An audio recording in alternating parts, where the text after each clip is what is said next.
சௌக்கியமா இருக்கீங்களா? நீ எப்படி இருக்கின்ற? அப்பா, உங்களை பார்க்க வேண்டும், என் உள்ளத்தில் இருக்கின்ற எண்ணங்களை எல்லாம் நான் சொல்ல வேண்டும் என்று நான் ஆவலாக வந்திருக்கிறேன். அப்பா, எப்படி அப்பா இருக்கீங்க? நன்றாக இருக்கு. நீ எப்படிமா இருக்கிற? என் தாயா, என் தகப்பன் என்ற பெயரோடு தெய்வமா நீங்கள் இருக்கின்ற போது எனக்கு என்னப்பா குறை இருக்கிறது? ஆமாப்பா. அப்பா, ஏன் பாருங்க? நதி சீக்கிரமா தக்கான என்ன தெரியுமா மகளே? என்ன காரணம் மகளே? சொல்லு. உனக்கு கங்கண பொருத்தம் கூடி விட்டது மகளே, கங்கண பொருத்தம் கூடி விட்டது. அப்பா, எனக்கு கங்கண பொருத்தம் கூடி இருக்கிறதா? மகளே, உண்மையாமா சொல்றீங்க? உண்மையாக தான் சொல்றேன். கங்கண பொருத்தம் கூடி இருக்கிறது மகளே என்று கேட்கின்ற வார்த்தை மனதிற்கு எத்தனை ஆறுதலாக இருக்கிறது தெரியுமா? அப்பா, இந்த தாய் இல்லாத மகளுக்கு வாழ்க்கை கொடுக்க போகின்ற அந்த மனித தெய்வம் யாரப்பா? எனக்கு வாழ்க்கை கொடுக்க போகின்ற அந்த தெய்வம் யாரப்பா? மகளே, எந்த நாட்டில் தெரியும் மகளே?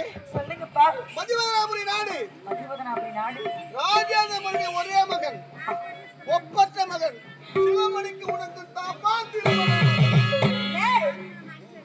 உயர்ந்த குடும்பத்திலே மருமகளாக வாழ வேண்டிய பாக்கியம் எனக்கு கிடைத்திருக்கிறது. மகளே, அது மட்டும் கிடையாது, மாப்பிள்ளை எந்த நிலைமையில் இருக்கிறார் தெரியுமா மகளே?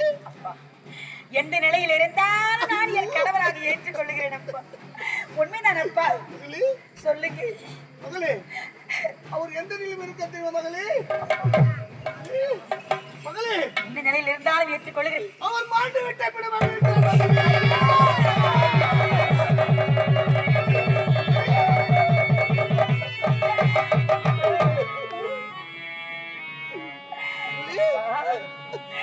மாண்டு விட்ட பிணத்தை திருமணம் செய்து கொள்ள வேண்டும் என்பதற்காகவா என்னை அழைக்கிறேன்?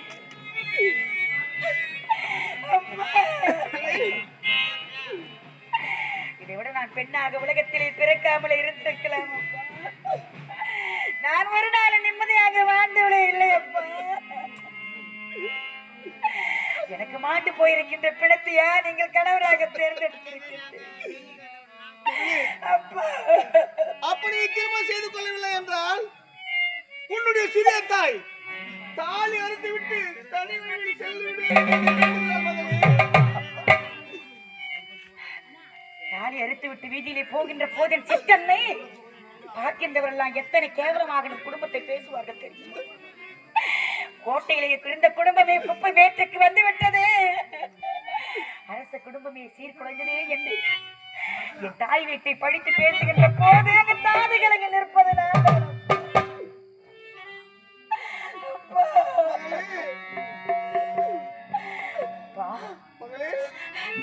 அம்மையை மடுத்து அருந்ததியை பார்த்து 10 பேர் அறிய பச்சை பந்தலிலே அக்னியை சாட்சி வைத்து ஒரு ஆணாக பிறந்தவன் தான் ஒரு பெண்ணின் கழுத்திலே தாலி கட்டுவது. கெட்ட மேலம் கொட்டுகின்ற போது மணவரையிலின் பக்கத்திலே சமமாக அமர்ந்து மாட்டு போயிருக்கின்ற அந்த பணத்தை என் கழுத்திலே தாலி கட்ட முடியும்.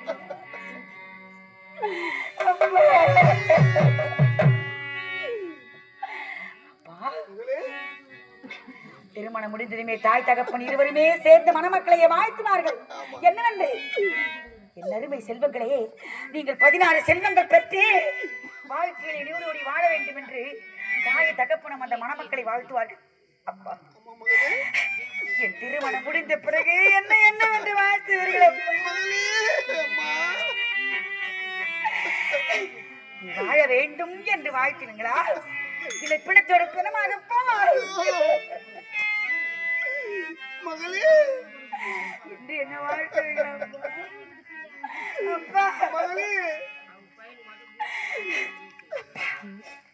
வாராததை வா என்று வருந்தி அழைத்தாலும் வராது, வந்து சூழ்ந்த வினையை போய் என்று சொன்னாலும் அது போகாது. கோட்டையிலே பிறந்தாலும் ஆண்டவன் போட்ட புள்ளி என்றுமே மாறாது.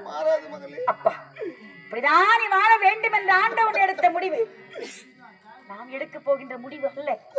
பெண்ணாக நான் பிறந்த போதே இறைவன் என் தலையில் எழுதி விட்டான். அப்பா, அந்த இறைவன் என் தலையில் எழுதி விட்டான். அப்பா, விதி எவ்வழி அவ்வழி என் வாழ்க்கை முடியட்டும். அருமையாக என்னை வாழ்த்து என்னை வழி அனுப்புங்கள் அப்பா. நான் மாண்டு போயிருக்கின்ற பிணத்தியை திருமணம் செய்து கொள்ளுகிறேன். கசகாதே தனியே நானும் விட்டு விட்டு போக மனமில்லையே. விட்டு போக மனமில்லையே. என் அன்பு மகளே உன்னை தன்னந்தனியே விட்டு விட்டு போக மனமில்லையே. விட்டு விட்டு போக மனமில்லையே.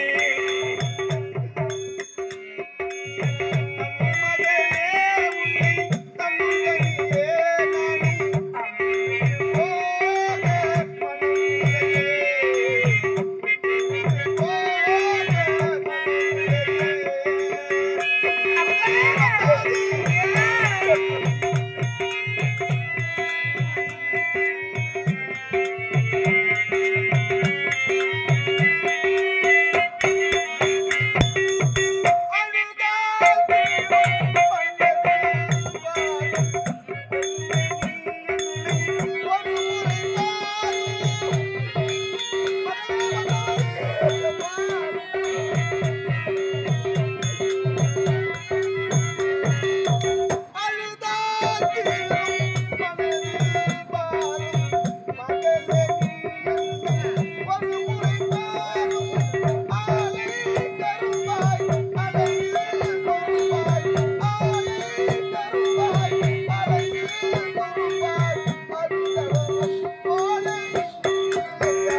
அன்பு மகளே உன்னை தன்னந்தனியே நான் விட்டு விட்டு போக மனமில்லையே.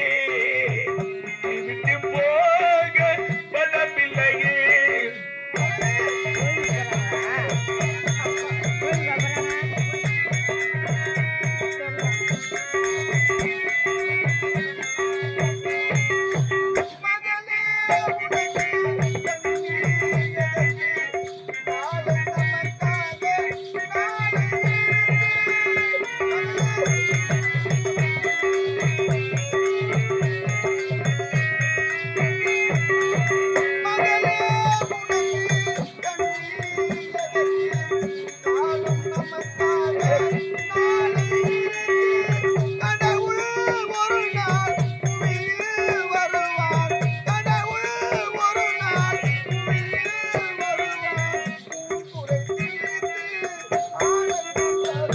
என் அன்பு மகளே உன்னை தன்னந்தனியே நான் விட்டு விட்டு போக மனமில்லையே.